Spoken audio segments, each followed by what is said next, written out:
Bem, o que quer dizer esse texto, né? Ou qual é o tempo desse texto? Fujam para os montes. Na verdade, esse texto, ele não é um texto sozinho. Né? Como a gente sempre menciona, todo texto tem contexto. O texto, fujam para os montes, ele vem acompanhado de um ensinamento de Yeshua, que é, primeiro eu preciso contextualizar o que é que aconteceu. Yeshua está no templo de Jerusalém, ok? Com seus discípulos. Eles elogiando o edifício, a construção do templo. Aí Yeshua cita para eles, né? Como eu já mencionei, Yeshua ali já viu no ano 70 a destruição do templo. Então Yeshua viu a destruição do templo. Isso está no futuro.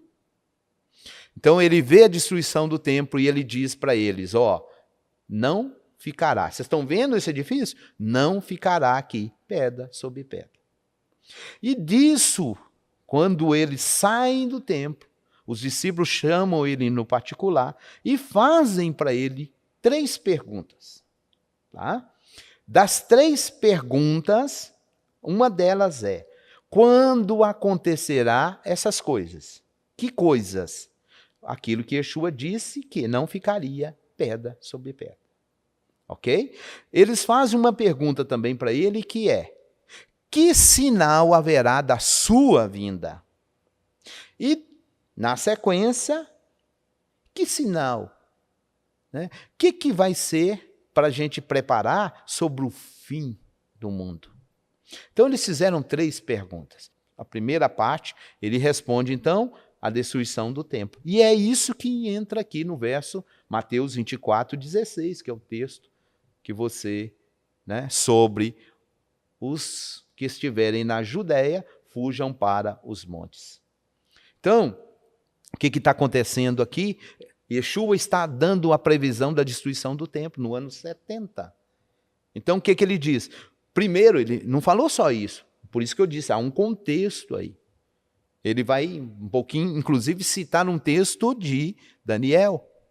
Ele fala assim, quando vides a desolação de que profetizou Daniel, de que falou Daniel, está no lugar santo, quem lê entenda. E aí ele cita agora, se você estiver nessa situação, né, se você estiver na Judéia, foge para os montes. Se você continuar lendo aí, ele vai dizer, se você estiver no telhado, não desce. Ele vai continuar dizendo, né, quem estiver no campo, não volte atrás para apanhar sua capa. E aí ele cita, ai das que estiverem grávidas e das que amamentarem naqueles dias. Esse texto aqui, por exemplo, que é o verso 19 do capítulo 24, muitos vão falar que isso aqui é o arrebatamento da igreja, que a grávida vai ficar sem o bebê na barriga, porque o bebê vai ser arrebatado e ela vai ficar para trás. Porque o bebê é um ser inocente, então ai das grávidas, as que amamentam, porque o bebê vai sumir no colo dela. Aí ele já pegou isso aqui e já jogou para a segunda parte da pergunta, que é a vinda dele. Isso aí, né, adiantando para você também, é parte de um estudo que nós estamos preparando aí para os nossos alunos em um tempo futuro. Nós vamos estar falando da escatologia no contexto bíblico e não no contexto cristão preparado como foi preparado por muitos e defendido por muitos. Inclusive essa parte aí que a gente está lendo o texto está falando do ano 70. Mulheres tiveram suas barrigas, isso é relatado por historiadores. Flávio Josefo, por exemplo, cita isso. Ele fala das mulheres tendo seus filhos arrancados dos seus braços. Ele fala de mulheres tendo seus filhos arrancados do seu ventre. E diz que ainda eram colocados animais dentro. De tamanha foi a crueldade que os romanos impuseram naquele momento, anos 70. Então, a fala de Yeshua aqui é, ano 70. Vai ter parte da fala de Yeshua que será para futuro? Sim. Né? Por exemplo, se eu continuo lendo aqui, ele vai dizer, né, no verso 21, porque haverá então uma grande tribulação, tão grande como nunca houve. Agora, ele já está falando de sinal da sua vinda. E ele vai continuar dizendo aí sobre o sinal da sua vinda. Então, aqui nesse texto, Mateus 24, nós temos assuntos que são respostas às 3 perguntas dos discípulos. Quando será a destruição do templo? Que não ficará pedra sobre pedra. Que sinal haverá da vinda de Yeshua? E como que será o fim?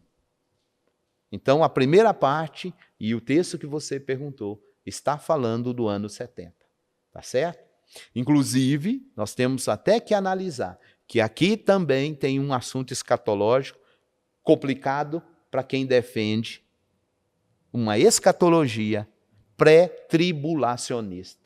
Ou seja, que haverá uma tribulação, mas que a igreja será arrebatada antes dela. Se você continuar lendo aqui, Yeshua está falando da vinda dele. E, lendo aqui, ele menciona no 21 que haverá uma grande tribulação, e ele diz, se aqueles dias não fossem abreviados, verso 22, ninguém se salvaria. Tem uma tradução que diz, nenhuma carne se salvaria. Mas ele continua dizendo, mas por causa dos escolhidos serão abreviados aqueles dias. Que escolhido? Ele está falando da vinda dele, agora é a vinda. Que escolhido que influencia o período da grande tribulação? É alguém que está na tribulação. Mas alguém vai dizer que existe uma igreja que será arrebatada antes. E eu posso dizer na sequência aqui que Yeshua vai dizer, nessa sequência de fatos ou de falas, ele diz assim, lá no verso 26, portanto, se vos disserem, ele está falando aqui que nesse tempo aparecerão muitos cristos, né? E ele fala, se disser que está lá, se disser que está cá, não vão atrás dele. Por quê? Verso 29, logo depois da tribulação daqueles dias, escurecerá o sol, a lua não dará sua luz, as estrelas cairão do céu, e os poderes do céu serão abalados. Logo depois da tribulação. E aí ele diz no verso 30, então aparecerá no céu o sinal do Filho do Homem. E todas as tribos da terra se lamentarão e verão vir o Filho do Homem sobre as nuvens, com grande poder e glória. Verso 31, e ele enviará os seus anjos com grande clamor de trombeta, a juntar os escolhidos. E agora? Então aqui, aquele assunto é ano 70. Este assunto é a vinda do Mashiach. E aqui, como a gente pode ler, pode ver, é algo acontecendo depois da tribulação. E como o texto diz, todos verão este sinal.